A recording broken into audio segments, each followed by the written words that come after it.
बिस्मिल्लाहिर्रहमानिर्रहीम, अस्सलाम वालेकुम। लाइव डॉक्टर शाहिद मसूद के साथ मैं हूँ सुमेरा सलीम। नाज़रीन, पाकिस्तान और तुर्किया के दरमियान मुख्तलिफ मुआहिदों और MOUs पर दस्तखत हुए, जबकि तिजारत $5 अरब तक लाने पर इत्तेफाक भी किया गया। दूसरी जानिब आर्मी चीफ की जानिब से कहा गया कि मुझे किसी का कोई ख़त नहीं मिला है, अगर मिला भी तो उसे पढ़ूंगा नहीं बल्कि वज़ीर आज़म को भिजवा दूंगा। और मौलाना फजल रहमान साहब ने हुकूमत के मुतनाज़ा PK एक्ट के खिलाफ सहाफ़ियों की मुकम्मल हिमायत का ऐलान कर दिया है। इसके अलावा भी दीगर मौज़ूआत पर आज हम गुफ्तगू करेंगे। स्टूडियो में हमारे साथ मौजूद हैं डॉक्टर शाहिद मसूद। अस्सलाम वालेकुम डॉक्टर साहब। वालेकुम जी, आपको भी डॉक्टर साहब, इससे पहले कि हम गुफ्तगू का आगाज़ करें, कल गुज़िश्ता नशिस्त में आपने जो गुफ्तगू की थी पहले वो देख लेते हैं। हमास का डेलीगेशन डायलॉग के लिए, अब वो नहीं कह रहे कि डायलॉग नहीं करना हमने या हम नहीं छोड़े, वो कह रहे हैं कि हम छोड़ने को तैयार हैं, आ जाएं और अब बात को आगे बढ़ाते हैं दूसरे मरहले की तरफ। तो अब इसराइल को नहीं समझ आ रहा हम क्या क्या करें। हो सकता है स्टीव विटकॉफ की कॉल आ जाए और या किसी की कॉल ना आए, इसराइल का डेलीगेशन पे खामोशी से इशारों के जाओ भी बातचीत करो, मतलब प्रेसिडेंट ट्रंप कुछ और करके हमने तो नहीं कहा, वो तो इसराइल वाले खुद चले गए, मतलब ऐसा करके कुछ हो जाए। हमास का डेलीगेशन पहुंच गए मिस्र कि हम तो इंतजार कर रहे हैं भाई, डायलॉग हम तो छोड़ने के लिए तैयार हैं और वो ट्रक्स वगैरह जा रहे हैं और हफ्ते के दिन जो यानी सैटरडे को 15 तारीख को जो मामला होना था हम उसके लिए तैयार हैं। वो तो उन्होंने जब ना कहा तो ट्रंप कूदे थे ना बीच में, वरना उन्होंने कह दिया हम तो मामला आगे चला रहे हैं। स्टीव विटकॉफ हमसे बात करके गए तो वो इंतज़ार कर रहे हैं कि ये मामला आगे बढ़ेगा और ये मामला जो है ये सीज़ फायर का जो एग्रीमेंट है और आगे फिर इसी तरफ से इसी में से फिर पीस का रास्ता अपनाया जाएगा। जी डॉक्टर साहब, सबसे पहले जो तुर्की के सदर रजब तय्यब एर्दोगन की पाकिस्तान आमद, और तुर्की हमारा बड़ा ज़बरदस्त एक दोस्त है, यानी दोस्त से मुराद ये कि रवायती हम कहते हैं ना बहुत से मामले, लेकिन तुर्की के साथ हमारे, तुर्की उन मुल्कों में से है जिनके साथ हमारे बरादराना पीपल टू पीपल भी और जो गवर्नमेंट की जो हुकूमत की सतह है उस पर भी और स्ट्रेटेजिक ताल्लुकात भी हमारे तुर्की के साथ जो हैं वो बड़े ज़बरदस्त है। सिर्फ एक मुल्क के साथ नहीं है, तुर्की उन मुल्कों का हिस्सा है जिसके साथ हमारे बहुत गहरे ताल्लुकात हैं, स्ट्रेटेजिक पार्टनरशिप। और ये बात, एक तो ये टाइमिंग्स बड़ी इंपॉर्टेंट कि वो पाकिस्तान में उनकी आमद का वक्त, और साथ ही ये भी बात बड़ी इंपॉर्टेंट है कि हमारी, जो मैं पहले भी कई दफ़ा कह चुका हूँ कि तुर्किया के साथ इतनी ज़बरदस्त दोस्ती है कि उसकी वजह से हमने आर्मीनिया को तस्लीम नहीं किया, क्योंकि तुर्की आर्मीनिया, तो हम अज़रबैजान के साथ तुर्किया की वजह से आर्मीनिया के साथ नहीं, और जो है वो यानी आप ये देखें ना कि इस लेवल पे हम तुर्किया के साथ हैं। तो उनका दौरा बड़ा ज़बरदस्त रहा और वो ये हर लिहाज से इसकी टाइमिंग्स, बहुत से मामला जो हैं।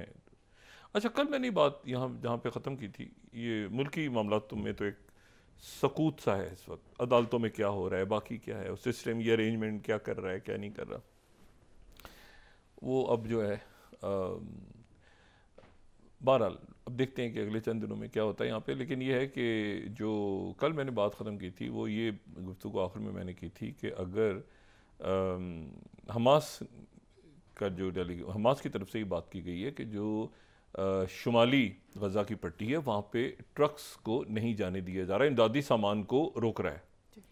अब उसके ऊपर एक तमाम दुनिया जो है वो ज़ाहिर प्रेसिडेंट ट्रंप दरमियान में आए और उन्होंने कहा कि ये जो 3 यरगमाली छोड़े हैं उन्होंने, अच्छा अब ये अजीब सी बात है कि वहाँ उनके लिए लफ्ज़ इस्तेमाल होता है यरगमालियों का और या होस्टेजेस का, और जो इसराइल की जेलों में उनके लिए लफ्ज़ इस्तेमाल होता है प्रिजनर्स का। मतलब ये भी अजीब सी बात है, हालांकि बहुत से हज़ारों की तादाद में जिनको हम कैदी कह रहे हैं वो भी होस्टेजेस ही हैं, बल्कि सारे पूरा वेस्ट बैंक ही होस्टेज है और पूरा गज़ा तो प्रिजन है। ठीक है, बहरहाल तो अब ये खैर जो है वो ये जो 24 घंटे गुजरे हैं, ये मेरा ख्याल है कि शायद दुनिया की तारीख में ये, पहले मैं कह रहा हूँ हफ्ते दिन, लेकिन इन 24 घंटों में जो कुछ हुआ है वो कुछ अजब ही हुआ है सिलसिला। और वो ये हुआ है कि सबसे पहले तो जो मैंने कल बात की कि हमास का डेलीगेशन पहुंच गया, वो जो जुमले थे सारे all hell will break out और ये सारा इतवार हफ्ते के दिन 12 बजे सुबह तक, वो सारा कहीं बुखारात बन के हवाओं में फ़ज़ाओं में तहलील हो गया है। और हमास का जो डेलीगेशन है, जो 24 घंटों से ज़्यादा उसको वक्त जो है वहाँ पे हो चुका है काहिरा में, उनकी वहाँ पे जो मेजर जनरल हसन रशद जो कि इजिप्शियन इंटेलिजेंस के सरबराह हैं, पिछले साल उनकी तकर्री हुई थी, उससे पहले वो डिप्टी डायरेक्टर थे इजिप्शियन इंटेलिजेंस सर्विसेज के, उनके साथ हमास राब्ते में है। और साथ ही जो कतर के वज़ीर आज़म और वज़ीर ख़ारजा मोहम्मद बिन अब्दुर्रहमान सानी, जिनका बहुत इम्पोर्टेंट रोल रहा है थ्रू आउट, उनके साथ वो राब्ते में है। अब जनाब एक खामोश कॉल, अभी इसको ज़रा यहीं, एक खामोश कॉल नेतन्याहू को आई है। खामोश कॉल यानी आप समझ लें कि वो जैसे वो आप समझ लें जैसे वो एआई चैटबॉट था या कोई उसमें एआई एजेंट बोल रहा था कोई, मतलब आर्टिफिशियल इंटेलिजेंस एक कॉल आई है, मगर कोई ऐसी कॉल आई है जिसके बाद नेतन्याहू जो हैं वो सारे उनके जो पिछले चंद रोज़ के दौरान उन्होंने ख्वाब देखे थे या कई सालों से वो देख रहे थे या कई दिहाइयों से देख रहे थे, वो सारे के सारे मलियामेट हो गए। और जनाब उनको हुक्म यह है कि वो अपना डेलीगेशन फौरी तौर पे भेजें कायरा। और ऐसी कोई बात शायद हुई नहीं, वो गलत लोगों ने समझा, मेरा ख्याल है प्रेसिडेंट ट्रंप ने ऐसी कोई बात की नहीं। हाँ, वो ऐसे ही जो है ना, कई दफ़ा होता है ना कि वो मतलब किसी और तरह से लोगों ने लिया उस बात को, क्योंकि प्रेसिडेंट ट्रंप तो देखें जंगें ख़त्म करवाने आए हैं ना, उनकी बात की मेरे ख्याल से इंटरप्रिटेशन हमने भी गलत की, बाकी लोगों ने भी गलत की। तो वो जो नेतन्याहू तक मैसेज पहुंचा है वो ये पहुंचा है कि बच्चों ये पीस डायलॉग को आगे जारी रखो। प्रेसिडेंट ट्रंप इसमें कहीं नहीं है और ना कोई बात है और कुछ भी नहीं। और वो जो है अब एक अजीब एम्बेरसिंग सूरत हाल, एम्बेरसिंग नहीं, ये मैं लफ्ज़ इस्तेमाल करता हूँ, थ्रो अंडर द बस। तो नेतन्याहू जो हैं वो अब ये हफ्ते के दिन यानी परसों ये 3 जो यरगमाली हैं उनको हमास की तरफ से रिहाई मिलेगी और जो है वो उसके नतीजे में यहाँ से कैदी जो हैं वो इसराइल की जेलों से रिहा होंगे। कोई हमला नहीं होने जा रहा, कोई गज़ा ऑक्यूपाई नहीं होने जा रहा, ना वहाँ कोई रियल इस्टेट बन गई। वो ऐसी कोई बात उनके मेरे ख्याल से प्रेसिडेंट ट्रंप ने ऐसी कोई इरादा जाहिर किया था, उसको सीरियस ले गई दुनिया। ऐसा कुछ नहीं होने जा रहा अभी तक जो इतलात हैं। अब अगले 24-48 घंटों में कुछ ऊपर नीचे हो जाए, ऐसा कुछ नहीं होने जा रहा। तो इसराइल जो है वो अपना डेलीगेशन किसी भी वक्त भेज देगा और बातचीत वहीं से चल पड़ेगी जहाँ से हमास के इस एतराज़ के बाद कि जी जो है वो हमारे ट्रक जाने नहीं दिए जा रहे, तो प्रेसिडेंट ट्रंप को भी अचानक प्रेसिडेंट ट्रंप ने शायद नहीं की बात, हम गलती हो गई, उसको छोड़ दें। ये 2-3 दिन जो हुआ है ना, इसको बस भूल जाएं, इसको फरामोश कर दें, वहीं से सिलसिला शुरू करें जहाँ से वो कैदी जो हैं वो रिहा हुए थे यरगमालियों की रिहाई के बाद। और अब 15 तारीख को उसी तरह से हमास गज़ा से 3 कैदी और रिहा करेगी, फ़लस्तीनी जेलों से कैदी रिहा होंगे और साथ ही अगले मरहले पे डायलॉग शुरू हो जाएगा। मैंने इससे ज़्यादा खूबसूरत और उम्दा तवील अरसे के, शायद कहीं सुनी हो या पढ़ी हो कभी, इससे ज़्यादा खूबसूरत उम्दा सफारतकारी अरब दुनिया, मुसलमान दुनिया, यूरोपीय ममालिक, यूनाइटेड नेशंस सब की तरफ से नहीं देखी। और प्रेसिडेंट ट्रंप को इस बात का अंदाज़ा हुआ है कि इतनी, यानी उनके अपने सर्कल से भी, ये नहीं कि वो जो डीप स्टेट या जो पुराने उसको निकाल, नहीं, अपने सर्कल से और अपने जो उनके अंदर मौजूद लोग हैं उनकी तरफ से भी ये बात, तो वो अभी फ़िलहाल उन्होंने इस पर कोई बात ही नहीं की। तो अभी ये है कि इसराइल, ये 15 के बाद शायद कोई बात हो, ये हो वो, लेकिन उसके भी कोई इम्कानात नहीं नज़र आ रहे। और नेतन्याहू जो हैं वो जो फ़ौज तैयार हो जाए और रिजर्व्स तैयार हो जाएं और हम ये अब वो इधर उधर हम हमला करेंगे, यूं करेंगे इस ईरान पे, वो सारा वो पूरा उनका जबरदस्त हो गया टोटल।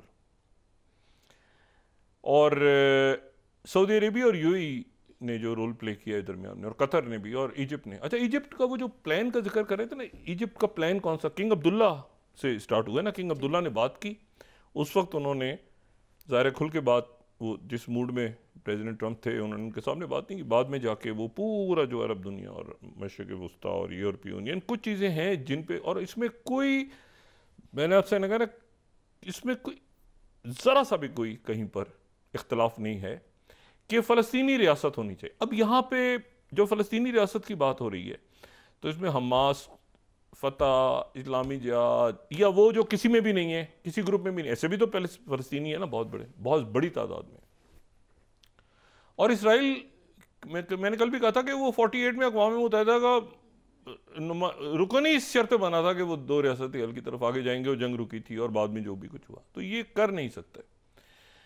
अच्छा, इजिप्ट का वो जो बात हो ना, इजिप्ट का प्लान क्या है, अभी देखते हैं कि चंद दिनों में बातें और क्लियर होती हैं। इजिप्ट का प्लान, जिसके ऊपर जो बात की थी किंग अब्दुल्ला ने, किंग अब्दुल्ला ऑफ जॉर्डन, उन्होंने जो बात की थी ना कि इजिप्ट अपना प्लान लेकर आ रहा है, उस पर सारे अरब मुल्क तैयार हो गए। अरब मुल्क तैयार हैं तो जाहिर है कि उस पर OIC भी तैयार है, पूरी दुनिया भी तैयार है। वो प्लान ये है जिस प्लान को पेश करेंगे। अब इजिप्ट के प्रेसिडेंट शायद 18 तारीख को या 19 तारीख को चले जाएं वाशिंगटन, क्योंकि वो भी ज़राए के हवाले से खबर चली थी ना कि दौरा मुलतवी कर दिया। अब वो 15 तारीख को ही हो जाता है, तो शायद वो प्रेसिडेंट सीसी चले जाएं, अभी जो काहिरा से जो वाइब्स आ रही हैं, क्योंकि उनकी तरफ से, ज़राए की तरफ से हुआ था ना कि अगर ये गज़ा पे ऐसा हुआ तो वो दौरा मुलतवी कर देंगे। लेकिन अब चूंकि नेतन्याहू को कॉल आ गई है, तो नेतन्याहू अगले चंद घंटों में नेतन्याहू को भेजना पड़ेगा, अपने डेलीगेशन को भेजना पड़ेगा, और ये 15 तारीख को अमन मुआहिदा जो है ये आगे जाएगा, और इसको जाना चाहिए, ठीक है। और वो जो अमन प्लान है वो ये वही अमन प्लान है जिस पे पूरी दुनिया पहले से आमादा हो चुकी थी, और वो ये है कि इजरायली फौज का इनखला हो जाएगा, ठीक है। इजरायली फौज का इनखला होगा, और उसके बाद जो है, अब असल बात है ना कि फिर वहां कंट्रोल कौन करेगा, मतलब कौन देखेगा इस पूरी चीज को। तो वहां पे अरब ममालिक, यूरोपीय यूनियन, अच्छा अरब ममालिक में OIC के ममालिक भी हो सकते हैं। अरब ममालिक में आप, मतलब वो अरब लीग, और देखें ना तुर्किया की भी है ना, तो मतलब पाकिस्तान भी हो सकता है। और वहां पर उनका जो प्लान है वो ये है कि अरब ममालिक या इस्लामी ममालिक, जिस तरह से भी करें वो, और साथ यूरोपीय यूनियन, और उनके साथ यूनाइटेड नेशंस, ये जो हैं ये जाके वहां पे सिक्योरिटी और सारे मामलात की निगरानी करेंगे। और जो तीसरा फेज होगा, जिसमें तामीर होगी, जिसमें कंस्ट्रक्शन होगी, जिसमें उन्होंने कहा ना कि वो जो प्लान है कि फलस्तीनियों को अपनी जगह पे रखते हुए कंस्ट्रक्शन की जाएगी, ये बात हुई थी ना कि वहां से उनको निकाला, हटाया नहीं जाएगा, उसका भी बड़ा उम्दा उनके पास। ये जो गजा है, ये इसका तो एक एक जो सेंटीमीटर इसकी ज़मीन का है, वो तो अरब जितने हैं फ़लस्तीनी, उनको पता है, उनका तो उसमें लहू गिरा हुआ है, खून गिरा हुआ है। तो प्लान ये है जनाब कि वो एक हिस्से से पहले जो है वो दूसरे इलाके में, यानी मिसाल के तौर पे आप समझ लें कि वो ये जहाँ पे जो रेफ्यूजी कैंप बने हुए हैं, तो वो कहेंगे जी अभी आप ये 2 रेफ्यूजी कैंप से बाकी जगहों पे शिफ्ट हो जाएं, तो बाकी लोग जो हैं वो वहाँ शिफ्ट हो, उस इलाके से वो सारा मलबा तेजी, अब वो नहीं है। अब आप ये जो मुल्क हैं हमारे, UAE या सऊदी अरेबिया या कतर, या बाकी वहाँ 8-10 साल नहीं लगते तामीरात में वहाँ, और दरमियान में चाइना और रशिया। तो अगर जो लोग वाकिफ़ हैं अब जो मॉडर्न सिटीज़ में, तो बहुत तेज़ी के साथ इमारतें बनती हैं। तो इस दौरान, जिस दौरान वहीं पे फ़लस्तीनी रहेंगे, तो एक इलाके में तामीरात कर दी जाएंगी, स्कूल्स, मसाजिद, घर, वो एक इलाके में तामीर हो जाएंगे। फिर वो वहाँ से वहाँ शिफ्ट होंगे तो साथ ही दूसरे इलाके, और फ़लस्तीनी उसमें खुद हिस्सा लेंगे। फ़लस्तीनी भी तो हिस्सा लेंगे ना उसमें, वो भी तो बनाएंगे ना अपना घर, अपनी जगह सारी। ये इजिप्ट का प्लान है, और इसमें सारी जो मदद है, यानी जो माली इमदाद है, वो अरब ममालिक या इस्लामी ममालिक की होगी। ये इजिप्ट का प्लान है। अब मुझे बताएं इससे क्या खूबसूरत कोई प्लान बन सकता है।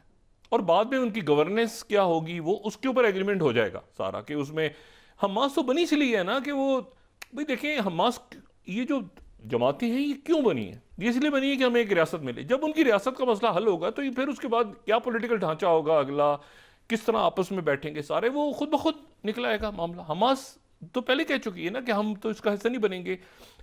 जो है वो कोई ऐसा एग्रीमेंट होगा जिसमें रशिया, यूरोपीय यूनियन, इस्लामी ममालिक, ये कोई इशू नहीं। इशू ये है कि पहले बात तो आगे बढ़े, तो वो बात आगे बढ़ने जा रही है।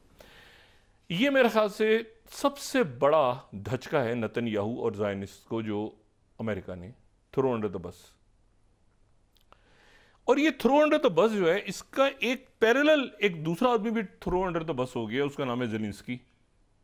दो लोग एक साथ थ्रो अंडर द बस हुए हैं। अच्छा, और ज़ेलेंस्की के मामले में क्या हुआ है, वो ज़ेलेंस्की का तो अजीब ही किस्सा हो गया ना। प्रेसिडेंट पुतिन के साथ प्रेसिडेंट ट्रंप ने 1.5 घंटा टेलीफोन पे बात की है। प्रेसिडेंट पुतिन के साथ प्रेसिडेंट ट्रंप ने तमाम नेटो को, तमाम यूरोप को, तमाम ईयू को, तमाम ज़ेलेंस्की एंड कंपनी को निकाल के ट्रंप और पुतिन के दरमियान 1.5 घंटे तवील गुफ्तगू हुई है। अच्छा, 1.5 घंटे तवील गुफ्तगू हुई और बड़ी जबरदस्त हुई है। और उसमें जनाब उस गुफ्तगू से के दरमियान ही कहीं आगे पीछे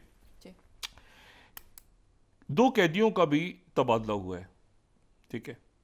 और उसमें जो एक जो उसमें कैदी हैं वो एलेक्जेंडर विनिक को छोड़ा है अमेरिका ने। एलेक्जेंडर विनिक जो हैं ये कोई 4 बिलियन डॉलर्स के इक्वलेंट बिटकॉइन क्रिप्टो करेंसी कोई फर्म थी, और उसमें इनको अरेस्ट कर लिया था ग्रीक पुलिस ने, ग्रीस में, यूनान में। उसके बाद इनको फ्रांस के हैंड ओवर किया, फिर वापस ग्रीस के हैंड ओवर कर दिया 2017, और उसके बाद अमेरिका की दरख्वास्त पे अमेरिका के हैंड ओवर कर दिया। तो इनको पकड़ा हुआ था वहाँ पे क्रिप्टो करेंसी के इल्ज़ाम में। रशियन नेशनल है ये, और इनको जो है वो इनकी वहाँ से रिहाई अमल में आई है। और उस रिहाई से पहले जो है वो मार्क फोगल जो हैं, जो एक अमेरिकन हिस्ट्री टीचर, उनको जो है वो रशिया में एयरपोर्ट पे गिरफ्तार कर लिया गया था कि जी उनको वाइट हाउस में बुला के बड़ी उनकी मुलाकात हुई है जो प्रेसिडेंट ट्रंप के साथ।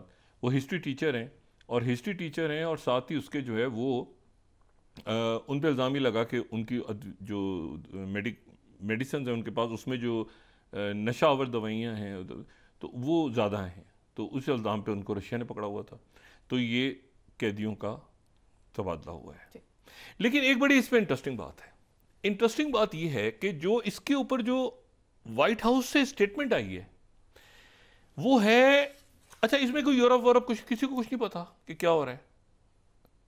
इसमें जो 13 स्लाइड अगर देखें तो नेशनल सिक्योरिटी एडवाइजर का जो बयानिया आया है कैदियों के तबादले पे, वो बड़ा इंटरेस्टिंग है। और वो जो बयानिया है, वो जो बयान है, वो जो स्टेटमेंट है 13 अगर मैं देखूं, नेशनल सिक्योरिटी एडवाइजर जो हैं, नेशनल सिक्योरिटी एडवाइजर वो कहते हैं कि प्रेसिडेंट ट्रंप और उनके स्पेशल इन्वॉय कौन से, स्टीव विटकॉफ, उन्होंने ये अनाउंस किया है कि Witkoff is leaving Russian air space with Marc Fogel. अच्छा, ये जो है ये जरा देखें आप, स्टीव कौन, Steve Witkoff.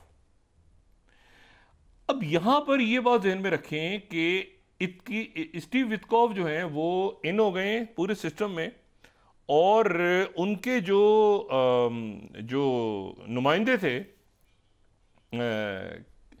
Keith Kellogg, lieutenant general retired Keith Kellogg, वो आउट हैं। अब ये कौन है? स्टीव विटकॉफ वो हैं जो मशरिक वुस्ता के नुमाइंदे खुसूसी हैं, जिन्होंने ये सीज फायर, वो गए हैं मॉस्को, और मॉस्को से वो लेकर आए हैं। ये इंपॉर्टेंट बात है कि स्टीव विटकॉफ जो हैं वो इन हो गए और वो कहीं गायब हैं। वो टोटल लगाए में, वो खेल में है ही नहीं। ये वहां से जाके रशिया से अमेरिकन जो वहां पर हॉस्टेज थे या प्रिजनर थे, जो भी कहें, वो वहां से छुड़ा के रशियन एयर स्पेस से लेके पहुंचे हैं जनाब वाशिंगटन।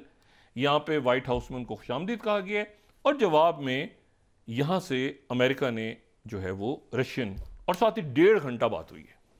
अच्छा, 1.5 घंटा बात हुई है, और 1.5 घंटे बातचीत में ये तय हुआ है कि जी ऐसा है कि फौरी तौर पे जंग खत्म होगी और हमें आपस में मिलना चाहिए और मिलकर बात करनी चाहिए। और मुलाकात अभी तक जो प्रेसिडेंट ट्रंप ने कहा है वो बात उन्होंने कही है कि ये मुलाकात हमारी सऊदी अरेबिया में होगी, सऊदी अरेबिया में होगी। और मैं जो है वो वली अहद और वज़ीर आज़म को बहुत अच्छी तरह जानता हूँ, वो मेरे दोस्त हैं, और उधर से जो है वो ये प्यूटिन ने कहा हमें कोई मसला नहीं है, और दोनों तरफ से तैयारी शुरू हो गई। अब ये 24 घंटों में जंग खत्म हो रही है, यानी अब जंग खत्म है। वो जो बात की थी ना कि पहले 24 घंटों में, तो पहले 24 घंटे तो शायद नहीं लगे, लेकिन ये 24 घंटों में ये हो गया। ये वो बात है। अब इसमें इंपॉर्टेंट बात क्या है? इसमें इंपॉर्टेंट बात ये है कि शराइत क्या क्या हैं। जो पैती हैं वो तो मौजूद हैं वहाँ पे, मार्को रूबियो भी मौजूद हैं यूरोप में, ये सारी शख्सियत यूरोप में मौजूद हैं। ये मेरे ख्याल से शायद नेटो की हिस्ट्री का सबसे बड़ा धचका, सरेंडर, बिट्रेयल, ये मैं नहीं कह रहा, मैं अल्फाज यूज़ नहीं कर रहा, इस तरह के लफ्ज़ मैं नहीं इस्तेमाल करता कभी भी किसी के बारे में। तो ये कीव जो है यूक्रेन से, जहाँ ज़ेलेंस्की थ्रोन द बस हुआ है, वो ये वहाँ से 30 ईयर्स लाइव देखें तो ये वहाँ से अल्फाज आ रहे हैं। तो मैं कोट कर दूँ कि ये उनके अल्फाज हैं, मेरे अल्फाज नहीं हैं।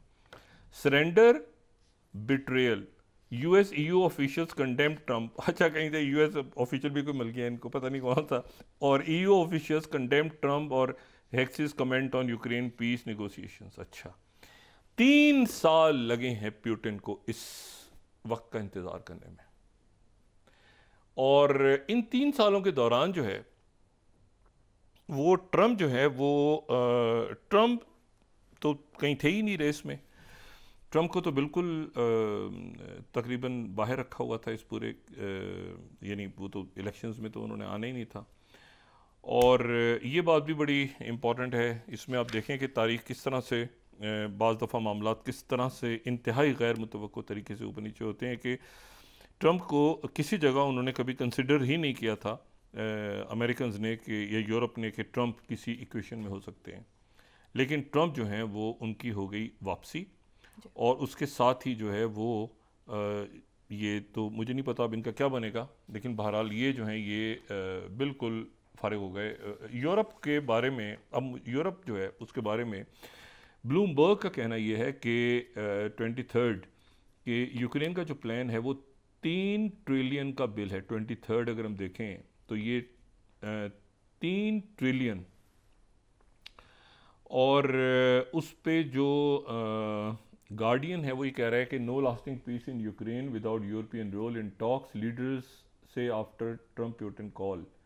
अच्छा, अब कॉल हो गई तो फिर खत्म हो गया। डेली मेल ये कह रहा है 25 देखेंगे, Putin is poised to invade Europe as Trump cast Ukraine aside, spy chief वॉन Russia is preparing for large scale war by भारत 2030 presidential peace talks compare to Chamberlain's pleasing Hitler. ये पहले इसको हम इस कहानी को पूरा डिस्कस कर चुके हैं। तो मामला सारा ये हुआ है कि इसमें जो एक तो सऊदी अरेबिया के अंदर मीटिंग जो है वो टेंटेटिव मीटिंग में कहूँगा, उसकी वजह ये है कि एक और मुल्क की तरफ से दावत चली गई है प्रेसिडेंट ट्रंप को भी और प्रेसिडेंट प्यूटिन को भी कि हमारे यहाँ तशरीफ़ लाइए, ये पीस टॉक्स हमारे यहाँ होनी चाहिए। और वो अभी तक ऑफिशियली तो नहीं हुआ है, लेकिन ये चली गई है, दावत चली गई है। अब जब होगी तब होगा पब्लिक में कैसे। एक मुल्क ने कहा है कि हम और भी मुल्क जो दरमियान में हैं या जिन्होंने कोशिश की है वो उनको भी सबको दावत देते हैं वो हमारे, लेकिन क्यों ना प्यूटिन और जो है वो प्रेसिडेंट ट्रंप हमारे यहाँ आए। और वो मुल्क है चाइना।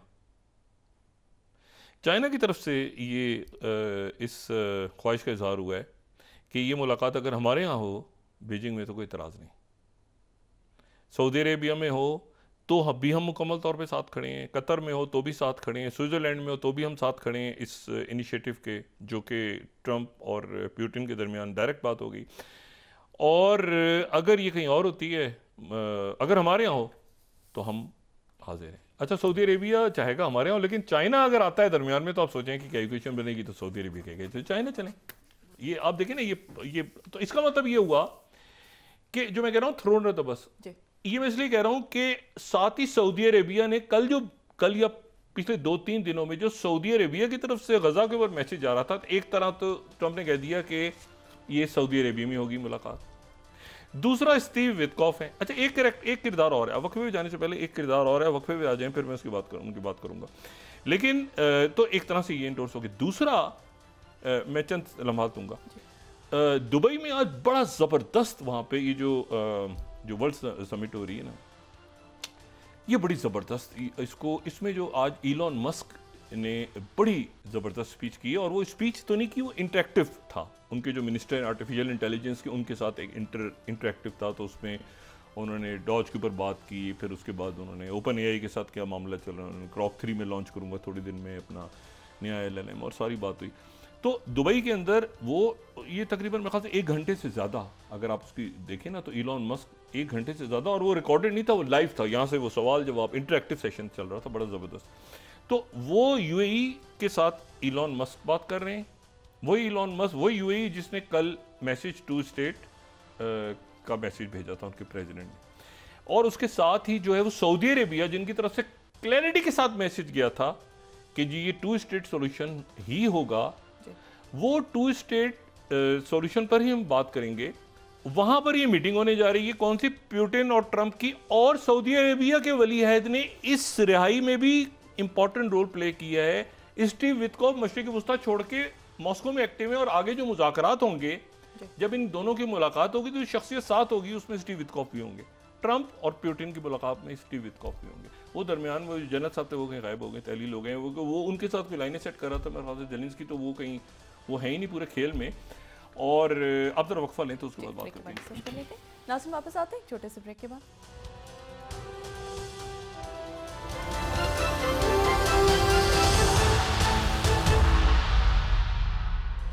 वेलकम बैक नाज़रीन। डॉक्टर साहब, मौलाना फजल रहमान साहब ने हुकूमत के मुतनाज़ा पीके एक्ट के खिलाफ सहाफ़ियों की मुकम्मल हिमायत का ऐलान किया है। बड़ा अच्छा किया जी। अच्छा, मैं इसमें थोड़ा सा मुझे ये मैं 34 स्लाइड में दिखाना चाह रहा हूँ, ये जो वेमर प्लस की स्टेटमेंट है, ये इसमें France, Germany, Poland, Italy, Spain, UK, Ukraine, EU commission, ये अब मुझे ये वेमर जो 3 मुल्कों का तो एक इत्तेहाद बना था, लेकिन अब इसमें जो है ये कौन से इसमें नए मुल्क आए हैं। 3 मुल्कों का तो मैं जानता हूँ कि फ्रांस, जर्मनी और पोलैंड का 91 में, लेकिन अब उसमें प्लस शायद इसमें और भी मुल्क आ गए। तो उनकी तरफ से ये ऐलान आया है कि इंडिपेंडेंस और सॉवरेनिटी को हम जारी रखेंगे, यूक्रेन की हमायत जारी रखेंगे, और वगैरह वगैरह सारी उनकी तरफ से बात हुई है। यूरोप की तरफ से, क्योंकि देखें यूरोप जो है ना, ये अमेरिका की इस वजह से यूरोप के अंदर बड़ा टर्मोइल क्रिएट हुआ, प्रेसिडेंट मैक्रोन, बाकी लोग सारे। लेकिन ये है कि उन्होंने, प्रेसिडेंट ट्रंप ने एक और एग्जीक्यूटिव ऑर्डर साइन किया, और वो जो एग्जीक्यूटिव ऑर्डर है उनका वो ये है कि one voice for America foreign relation 7th, America के फॉरेन रिलेशंस पे एक बात होगी। अब मुख्तलिफ लोग मुख्तलिफ बातें नहीं करेंगे। ये बड़ा इंपॉर्टेंट एग्जीक्यूटिव ऑर्डर उन्होंने निकाला है, ठीक है। और उसका मतलब ये है कि वन वॉइस, एक आवाज़ होगी, और वो जितने भी हैं, वो जो प्रेसिडेंट, अमेरिका के जो प्रेसिडेंट की पॉलिसीज़ हैं उसी को वो आगे लेके चलेंगे, और उसी बात को आगे। फिर उन्होंने रिफॉर्म्स की भी बात की है, उसके ऊपर फैक्ट शीट भी आई है वाइट हाउस से, 9 अगर हम दिखा सकें फैक्ट शीट के, establishing one voice for America foreign relations के, एक बात होगी, मुख्तलिफ मुल्क मुख्तलिफ बातें लोग नहीं करेंगे, और रिफॉर्म्स भी होंगी, ठीक है ना, और रिफॉर्म्स भी होंगी, और इसमें जो है वो तमाम इंडिविजुअल जो है प्रेसिडेंट की जो पॉलिसी होगी उसको इम्प्लीमेंट करने के पाबंद होंगे। दूसरी शख्सियत जो मैंने आपसे कहा ना, जो इसमें अचानक बड़ा उनका इम्पोर्टेंट रोल हो गया है, वो हैं किरिल दिमित्री त्रेव, ये जो हैं ये उन पहले चंद यूक्रेन से ताल्लुक़ रखते रशियंस में से थे जो कि एक्सचेंज प्रोग्राम जब सोवियत यूनियन के ख़ात्मे के बाद अमेरिका से शुरू हुआ तो ये अमेरिका चले गए और इन्होंने वहाँ पे पढ़ा और बड़ी तरक्की की। ये तालीम में भी बहुत आगे गए और इन्होंने उसके बाद जो है वो गोल्डमैन सैच्स के साथ इन्वॉल्व हुए, वॉल स्ट्रीट पे बहुत आगे पे। उसके बाद ये 2000 में वापस आ गए, सन 2000 में।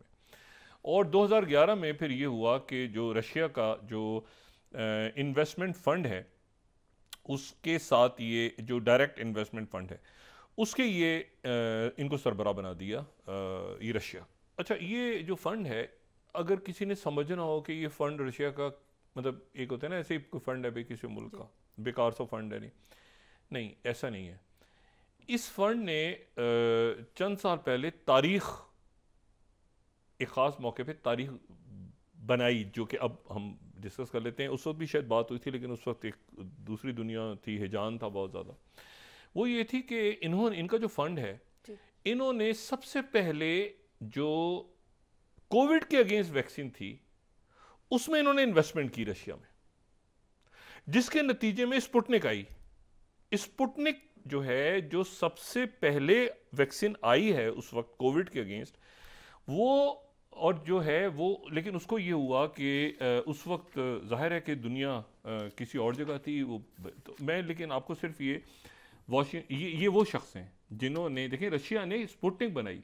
पाकिस्तान में आपको पता ही है शुरू के मुल्कों में, यूरोप में भी कई मुल्कों में स्पुतनिक आ गई थी, इंडिया में भी स्पुतनिक, लेकिन इंडिया बहरहाल मैं सिर्फ आपको ये बता रहा हूँ बाकी दुनिया में भी स्पुतनिक बहुत गई, लेकिन ये कि वो मैं आपको सिर्फ 2021 का की 16वीं स्लाइड रिमाइंड करवा दूँ 16 के Russian vaccine Sputnik 5 more than 90% effective in interim trial.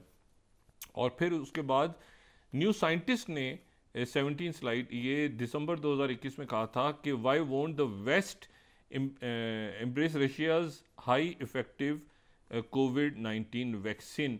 तो ये जो वैक्सीन बन रही थी उस ज़माने में न्यू साइंटिस्ट ये जो बड़ा दुनिया का मोकर जरीदा है उसने कहा था कि ये जो है ये क्यों हम रशिया से नहीं ले रहे, हाईएस्ट प्रोटेक्शन जो है वो तो कोविड-19। ये वो साहब हैं, ये रशिया के इन्वेस्टमेंट फंड को हेड कर रहे थे और ये वो हैं जिन्होंने पूरी दुनिया में, क्योंकि इनकी वैक्सीन सबसे पहले, और ये ध्यान में रखें कि उसका ट्रायल यूएई के अंदर ट्रायल, तो ये जो मुख्तलिफ इस वक्त आप समझ लें कि खुल के जंगें भी हो रही हैं लेकिन खामोश डिप्लोमेसी भी हो रही है। यानी आप मुझे ये बताएं ना कि इलॉन मस्क वहाँ पे उन्होंने दुबई के अंदर उनकी स्पीच सुनने वाली है। मैंने आपसे कहा ना कि वो इंटरेक्टिव स्पीच है और मैं तो बड़ा टाइम मैनेजमेंट पे हैरान हूँ कि इलॉन जो है उनकी टाइम मैनेजमेंट भी, वो गवर्नमेंट में भी काम, साथ ही वो एआई के ऊपर भी, बाकी भी डिप्लोमेसी में भी, दुनिया भर में। अच्छा, तुलसी गैबर्ट जो हैं वो जनाब फाइनल हो गई, सेनेट से उनका अप्रूवल हो गया, कल उन्होंने ओथ भी ले लिया। और तुलसी गैबर्ट जो हैं वो उनसे कल मुलाकात भी हो गई इंडियन प्राइम मिनिस्टर मोदी की। एग्जैक्ट मेरे पास टाइम नहीं मुझे पता कि उनकी और प्रेसिडेंट ट्रंप की कब मुलाकात होने जा रही है, लेकिन तुलसी गैबर्ट से मुलाकात होगी, पहली खातून होंगी जो इसको डायरेक्टर नेशनल इंटेलिजेंस को, वाई से इनका ताल्लुक़ है। और ये हिंदू जो है इनकी गालिबन वालदा ने मेरे ख्याल से पहले किया था और फिर उसके बाद ये जो है ये उसमें है, लेकिन इनको बड़ा ये डेमोक्रेट पार्टी से हैं। यानी ये जो जब ओथ भी लिया कल प्रेसिडेंट ट्रंप ने तो उसमें जो गुफ्तगू हो रही थी तो प्रेसिडेंट ट्रंप ने कहा कि ये डेमोक्रेट में ये थी, लेकिन और इन्होंने डेमोक्रेट पार्टी का इलेक्शन भी अपना इन्होंने नॉमिनेशन भी 2020 में की, लेकिन उसके बाद इनको डेमोक्रेट पार्टी से ही बुलिंग इनकी हुई। और सबसे ज़्यादा मतलब देखें ये स्ट्रॉन्ग खातून है, मजबूत खातून, इनकी सबसे ज़्यादा जो इनके पीछे को लगा वो डेमोक्रेट पार्टी की हाईएस्ट कमांड से हिलरी क्लिंटन लग गई इनके पीछे। यानी ये वही है ना कि जिनके इल्ज़ाम लग रहा है कि ये रशियन एजेंट हैं, ये फ़लाँ हैं, ये बशार अल असद से मुलाकात, ये जो हैं अब आप देखें कि कितनी कैसे दुनिया में कैसे बुलिंग, आप जिस पार्टी में वही पार्टी आप इल्ज़ाम लगा रही है तो रशियन एजेंट है, ये तो ये वहाँ से निकल के जब इन्होंने कल अपना ओथ लिया तो प्रेसिडेंट ट्रंप ने कहा कि मुझे पता है बहुत पहले से कि तुम्हारे अंदर एक, और प्रेसिडेंट ट्रंप ने कहा कि ये रिपब्लिकन नहीं है, लेकिन मुझे पता है आप तुम्हारे अंदर एक रिपब्लिकन है, और मैं इसलिए मुतासर हूँ कि तुमने वो जो बुलिंग और सारा होता रहा तुम्हारे साथ जो कुछ हुआ, जिन मराहल से तुम गुजरी हो और इल्ज़ाम और आगे पीछे तुमने उसका मुकाबला किया। तो ये जो है ये अब इनके नीचे यानी जिन पे इल्ज़ाम लग रहा था, एक तरह से अब गद्दारी का इल्ज़ाम लगा देते हैं ना, किसी पे आप कहेंगे कि रशियन एजेंट हैं, फलां हैं, दिमाग, और अपनी पार्टी से हुआ। इनके अंडर अब 18 इंटेलिजेंस एजेंसीज काम करेंगी, 18 इंटेलिजेंस। अब देखें कि वक्त ये ज़ेलेंस्की ने कभी सोचा था, मैं आज ये अभी देख रहा था थोड़ी देर पहले कि BBC for 40th flight, it's a new reality, US stance on Ukraine a bitter blow to Zelensky, ठीक है ना, बिटर ब्लो टू ज़ेलेंस्की। और वहाँ पर जो है वो BBC ही कह रहा है कि Europe caught out by surprise 27 अगर देखें, Europe caught out by Trump's Russia move.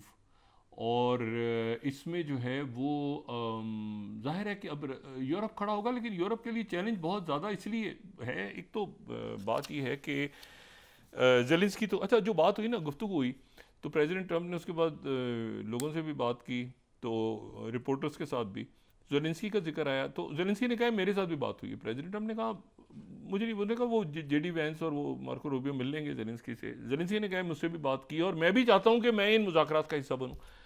President Trump ने कहा कि ये जो है ना वो एक तो इलेक्शन होने वाले हैं जल्द, क्योंकि ये पुतिन ने कहा था कि हम इसको नहीं मानते ज़ेलेंस्की को, तो प्रेसिडेंट ट्रम्प ने कहा कि एक तो इलेक्शन होने वाले हैं यूक्रेन में, और दूसरा ये है कि ज़ेलेंस्की पॉपुलर नहीं है वहाँ, और वहाँ पर गोलियाँ चल रही हैं हमारी। और बल्कि एग्जैक्ट अगर प्रेसिडेंट ट्रम्प की गुफ्तगू, उन्होंने कहा कि वो एक ग्राउंड में लड़ाई हो रही है, एक मैदान में लड़ाई हो रही है, और वो मैदान में जो गोली लगती है वो सीधी नौजवानों को लगती है। तो मैं उस जंग को बंद करवाना चाह रहा हूँ, और फौरी तौर पे फौरी इमदाद भी बंद हो गई, नेटो की कोई शमूलियत नहीं होगी। पुतिन ने कहा हुआ है कि भाई ये जो उनके साथ तय हुआ था मामला 1997 वाली बात है कि आगे जो भी नए मुल्क शामिल होंगे, ख़ास तौर पे जो बेल्टिक सी और पोलैंड, वहाँ पर वेपन्स नहीं आएंगे। ये 97 का मुतालबा है पुतिन का। और नेटो की मेंबरशिप नहीं होगी, मुल्क न्यूट्रलाइज हो जाएगा, यानी न्यूट्रल मुल्क होगा यूक्रेन, जिसके पास जितना इलाका चला गया वो उसके पास ही रहेगा। तो ये मेरा ख्याल है कि इस पे जो है ना वो यूरोप ने खुद खड़ा होना है, नई रियलिटीज़ के साथ यूरोप खड़ा होगा, इस क्राइसिस से निकलेगा, लेकिन एक बहुत बड़ा क्राइसिस, और ऐसा क्राइसिस जिसमें वेपन्स भी, और साथ ही ऑडिट शुरू हो गया उसका कि तुम्हें जो पैसा दिया है वो कहाँ से तुमने पैसा खाया है। अमेरिका ने साथ ही ये कहा है कि यूरोप ने सिक्योरिटी इसकी करनी है तो कर ले, लेकिन ये है कि जो फ़ौज अगर जाती है बरतानिया EU की, तो वो आर्टिकल 5 के अंडर नहीं होगी, यानी नेटो के अंडर नहीं होगी। किसी मुल्क ने खुद मदद करनी है तो अपनी फ़ौज भेज दे और रशिया से लड़े, नेटो के अंडर नहीं होगी, और अमेरिका उसका हिस्सा नहीं होगा, और ना अमेरिका के वेपन्स यूज़ होंगे, ना अमेरिका की एड जाएगी। और पुतिन उधर से खुश हैं कि भाई ये जो उनका तवील अरसे से, और इसी सिलसिले में स्टीव विटकॉफ जो यहाँ मुआहदा करवा रहे थे, उन्होंने वहाँ से, और वो जो कैदी रिहा हुए हैं उसमें ये रशियन इन्वेस्टमेंट बैंक जो फंड है उसके हेड और सऊदी अरेबिया ने रोल प्ले किया, और फिर सऊदी अरेबिया में जो है वो मुलाकात होने जा रही है। UAE के अंदर जो है इलॉन मस्क आए हैं, और कहाँ गया वो, ये मैंने कहा उसको भूल जाए, वो जो था ना all hell will break out और पता नहीं क्या खुदा जाने, नेतन्याहू भी, और आज दोबारा केस शुरू हो गया उसके ऊपर ट्रायल वाला, तो नेतन्याहू और ज़ेलेंस्की दोनों अंडर द बस। तो बस यहाँ तक जो है ये मेरे ख्याल से ठीक गया। जो आगे अल्लाह करे कि अमन हो, इसमें ये दोनों जंगें ख़त्म हो, एक तो जंग है, एक कत्लेआम है, वो ख़त्म हो, और साथ ही उधर की जंग जल्दी ख़त्म हो। लेकिन ये है कि इसमें बस हमारी दुआ है कि आगे ये मामला इसी तरह से अमन की तरफ आगे जाएं और हालात बेहतर हों। जी बहुत शुक्रिया डॉक्टर साहब। नाज़रीन के साथ ही आज का प्रोग्राम अपने अख्ताम को पहुंचा। मुझे सुमेरा सलीम को इजाज़त दीजिए, अल्लाह ने के बाद। पहली दफ़ा पुतिन और अहमद शरा की बात हुई है। अब असद के जाने के बाद अहमद शरा सीरिया के और प्रेसिडेंट पुतिन के दरमियान बात हुई है, और फ्रांस में बहुत बड़ी कॉन्फ्रेंस हो रही है सीरिया के ऊपर, जिसमें अमेरिकन के नुमाइंदे, G7 के नुमाइंदे और अरब ममालिक और बाकी मुल्कों के लोग भी मौजूद हैं। देखते हैं वहाँ से क्या रिजल्ट आता है। अपना दोस्तों रिश्तेदारों के दुआ के लोगों का सब ख्याल रखिएगा। अल्लाह हाफ़िज़।